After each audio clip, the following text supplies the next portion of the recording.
All right, let's dive deep into Spanish today. We're going to tackle un and otro.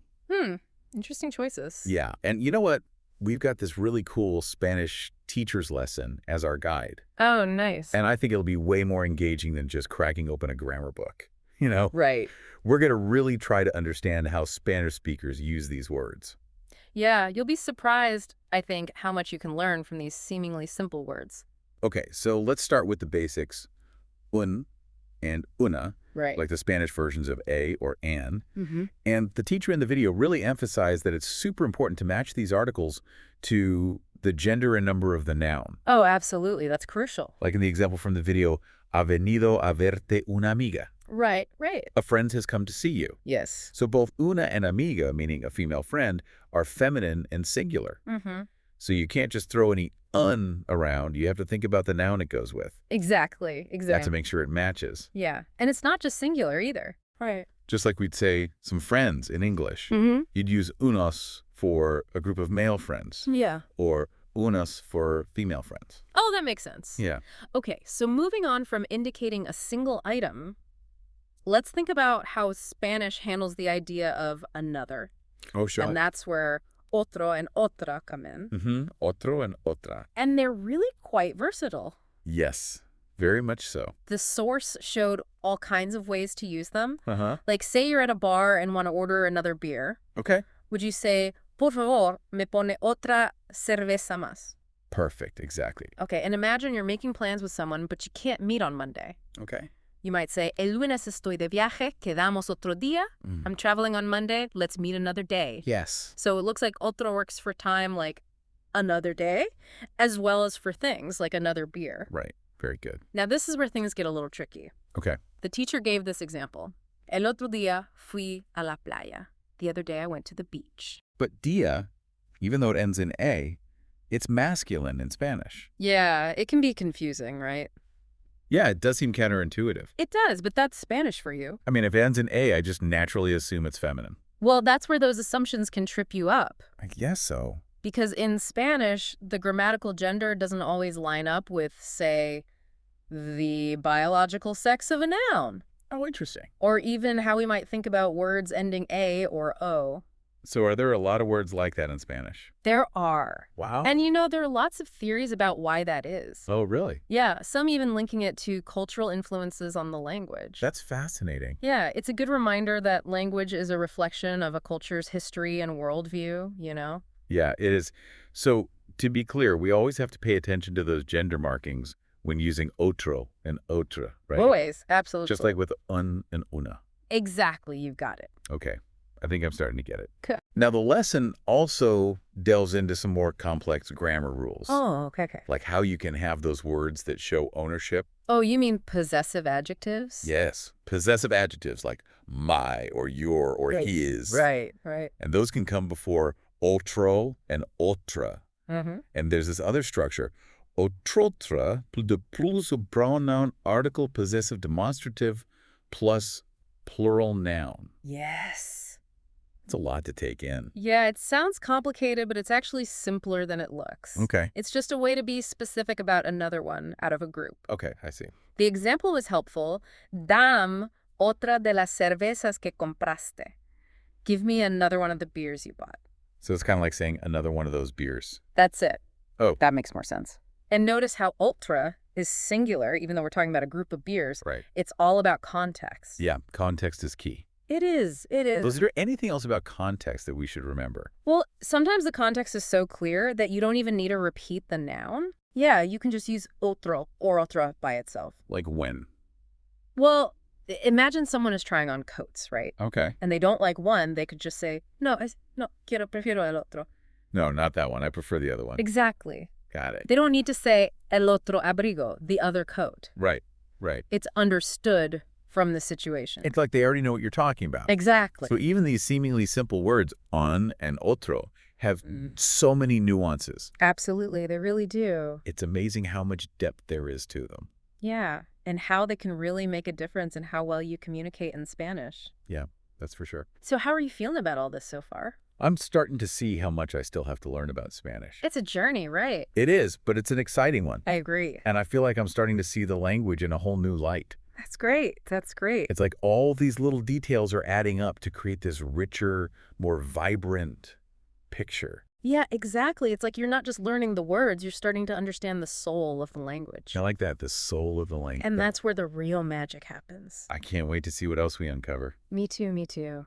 This deep dive is already opening my eyes to so much I never knew about Spanish. Well, stay tuned. There's more to come. I'm ready for it. All right, let's keep going then. It's amazing how these little grammar points can really change how a language feels. Yeah, it's true. Like those subtle differences between un and una, Right? or how otro changes to match the gender of the noun. Uh-huh. They create a rhythm, a flow that's unique to Spanish. It's like each language has its own musicality. Exactly. So how can we as non-native speakers start to pick up on that and make it sound more natural? Well, remember how the teacher suggested we rewatch the lesson focusing on un otro? Yeah, that was a good tip. That's a great start. Hmm. But don't stop there. Okay. Immerse yourself in real Spanish as much as you can. Like watching movies with subtitles or Yeah. listening to Spanish music. Exactly. Okay. But don't just passively watch or listen. Right. Actively listen for those words. Un and otro. Hmm. Notice how native speakers use them. Okay. Try to pick up on the nuances, the little details that make it sound so smooth. That makes sense. It's like learning a new dance move. Oh, yeah? You watch the instructor a few times, Right. then you try it yourself, Mhm. and with practice, it starts to feel natural. I get it. Exactly. And just like with dancing, practice is key. So the more I hear and see these words used. The better you'll understand them, Okay. the more natural they'll feel. So it's not just about memorizing the rules. No, not at all. It's about developing an ear for the language. Absolutely. Okay. And that takes time and patience. Okay. So don't worry if you don't sound perfect right away. I won't. Remember what the teacher said. Don't be afraid to make mistakes. It's all part of the process. It is. It's like that growth mindset idea. Yes, exactly. I love that the source emphasizes that it's okay to make mistakes. As long as we keep practicing, Right. we'll get there eventually. It takes the pressure off. Yeah, it does. And the more mistakes we make, the faster we learn. Right. Right. That's right. Because each mistake is an opportunity to get better. Yes, to refine our understanding. So speaking of getting better, any tips on practicing un and otro in conversations? Well, one thing that's always helpful is to find a language partner. Oh, okay. Someone who can give you feedback, Mm-hmm. and don't be shy about asking questions. Right. The more questions you ask, the more you learn. That's a good point. It's about actively engaging with the language. Not just listening. Exactly. So are textbooks and grammar guides still useful? I think they can be, Oh, especially if you like to learn the rules first, right. but don't rely on them too much, Why not? because language is constantly changing. Oh, I see. A textbook can give you the basics, but it's up to you to go out and use them.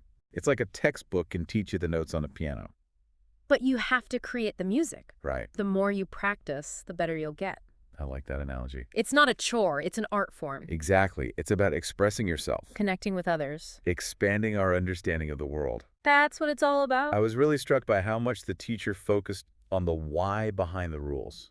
Not just the what. Yeah, it's important to understand the logic. It makes it easier to remember. It's like solving a puzzle. Exactly. When you see how the pieces fit together. It all makes sense. That's what we've been doing here. Piecing together the puzzle of un and otro Right. to get a better grasp of Spanish. It makes me wonder what other mysteries are hidden in the language. Well, that's the beauty of it. What is? There's always something new to learn.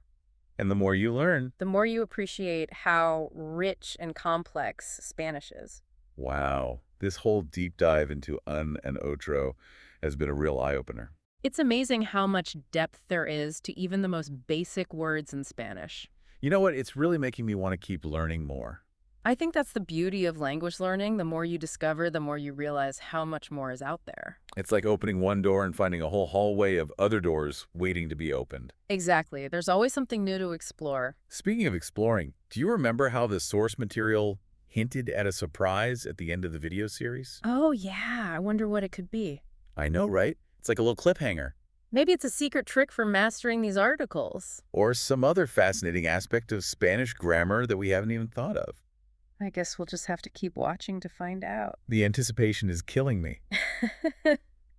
In the meantime, though, I think we've given everyone a good place to start. Yeah, we've covered a lot of ground. From basic meanings to some pretty tricky grammar. And we talked about the cultural and historical stuff, too. Right. It's not just about memorizing the rules. It's about understanding how un and otro are really used. By real Spanish speakers in real conversations. We talked about practicing and immersing ourselves in the language. And not being afraid to make mistakes. That's so important. It really is. It's all part of the process, right? Absolutely. So hopefully we've inspired everyone to go beyond just learning about Spanish, To actually experience it. to listen carefully to how native speakers use these words. To notice all the little details. Because that's what it's all about, right? It is. It's about connecting with another culture. Expressing yourself in new ways. And broadening your horizons. So as we wrap up our deep dive into un and otro, remember that this is just the beginning. There's a whole world of Spanish out there waiting to be discovered. So keep exploring, keep practicing. And most importantly, keep having fun with Spanish. Hasta la próxima.